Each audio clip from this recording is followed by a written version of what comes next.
Hi, I'm Vaughn Ruther. I'm here today with Bill Smith. Bill Smith is running for City Council in the upcoming April 7th election. We're here today to explore some of the issues confronting Boulder City and see if we can learn something about how Bill might approach those issues. As you're probably aware, Bill served on the City Council from 1997 to 2001. And both before his council service and afterwards, Bill has been very active in civic affairs. Whether sitting on the City Council or in the audience at City Council meetings, Bill has always been one who was willing to step forward and offer thoughtful advice on the issues confronting Boulder City. And on the occasion when city government has seemed unresponsive to the will of the people, Bill's the person we could always count on to stand out in front of the credit union and organize an initiative effort in order to ensure that the voters had a say in the matter. Bill, thanks for taking the time to come here today. Well, the thanks are all mine, honestly, Vaughn. I really appreciate both you and Nikki Collins, who is behind the camera. But it's great that you're willing to participate in my campaign. It's been gratifying for me as well, the number of other people that have indicated support for me.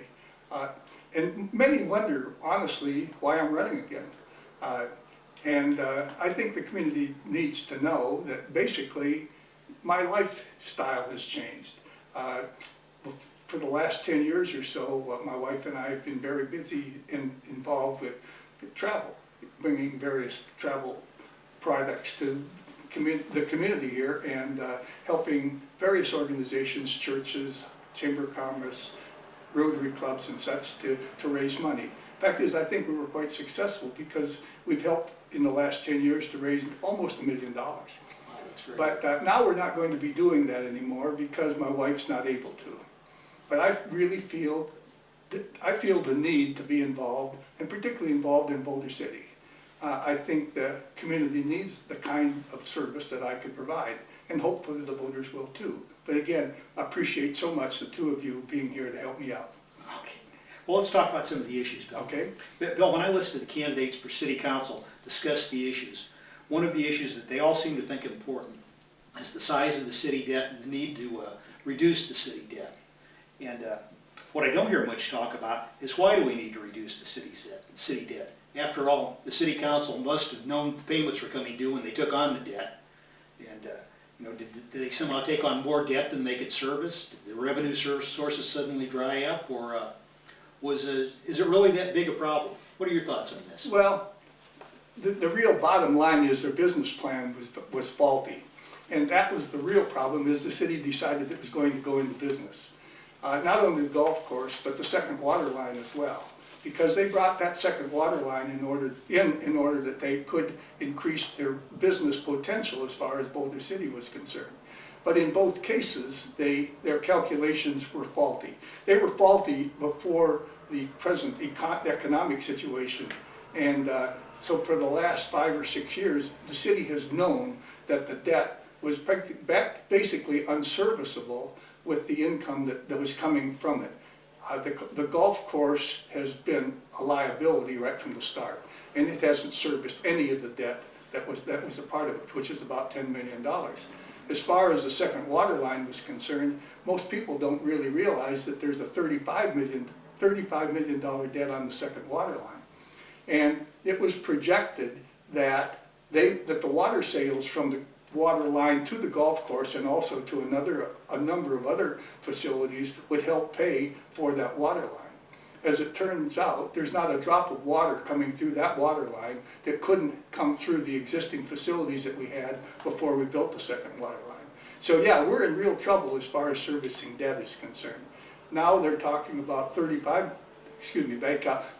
million in additional debt to cover the third straw. I think that figure is negotiable, and if I were on the council, I would certainly work on it. But the other two debts are there, and they definitely have to be serviced. Have you given any thought as to what we could do to reduce the size of the city debt? Well, I think that at this point in time, we pretty much are stuck with servicing the debt in one way or another, which means that we'll probably have to cut services because we're not allowed by law to go into debt as far as the city is concerned, as far as our general fund is concerned. And so I think that for the next year or two, that we're definitely going to have to plan to balance the budget and service that debt. And that's gonna hurt. There's gonna be some definitely differences as far as the community is concerned, what they can do and what they can't do. For many years now, I think the community has really looked at wants instead of needs. And we're stuck with looking for needs, because that's really what it all boils down to. And as far as in the long term, and maybe not so awfully long, the city has over the time promoted or proposed selling land to service debt.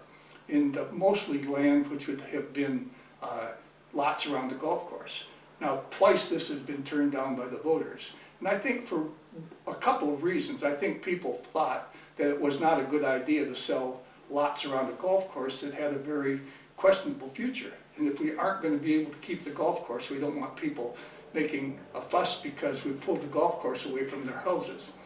The other thing the city did is, again, trying to go into business, and it's backfired again, is a couple of years ago they did ask the voters, and the voters approved selling land, industrial land on industrial. Instead of just selling the land to a developer, and we would have had the money to go with it, the city decided, no, they're going to be the subdivider. So they spent a lot more money subdividing the lots than you or I or anybody else would have paid, because they had to pay prevailing wage and various things like that. So now not only the timing, but the costs they have involved in that have made the lots unsaleable. So they're sitting there now. So I think this is just another case of where the city was very ill-advised to go into business. The one thing that has been mentioned at least once during this campaign is the possibility of selling some of the land that's involved with the development of power down in the El Dorado Valley. And that maybe could make some sense, because that does not bring in new people. And right now, with the economy the way that it is, that's probably going to make that land even more valuable than it was before all of the promotions for green power and such as that. So I would look into the possibility of selling some of that land instead of just leasing it. And I feel that if we did that, we then could service a good majority of that debt. Yeah, and that's the sort of thing people of Boulder City might agree to a sale on, because they do have to vote on it. But that definitely, yes. Now, I mean, the council would propose it to the voters, but yes, in every case, when more than an acre of land is involved, the voters have to approve it. But I think that, to me at least, it would be more palatable selling that land than selling land for additional residences. Yeah, I agree. I think a lot of people in town would probably feel that way.